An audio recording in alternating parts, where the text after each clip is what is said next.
Всем привет, Саха-Якутия, город Алдан. Находимся на улице 50 лет в ЛКСМ. Давайте обратим внимание на состояние тротуаров в нашем золотом городе Алдане. Видим, тротуары не чистятся, дороги корытом, кюветы также не чистятся, обочины.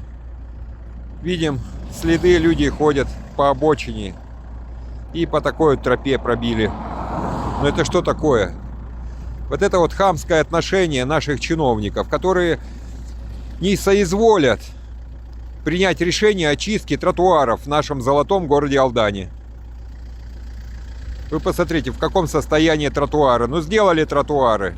И почему не чистят их? Для чего делаются тротуары? Тратятся деньги. А безопасности пешеходного движения нету в нашем золотом городе. И чиновникам просто-напросто плевать на жителей города. Вы посмотрите. И как людям ходить, как детям ходить в школу.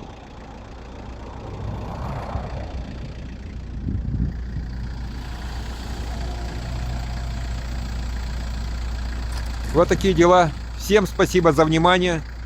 Саха-Якутия, город Алдан, народный контроль. Продолжение следует по многим нашим улицам города. В каком они состоянии, мы покажем, выложим в YouTube.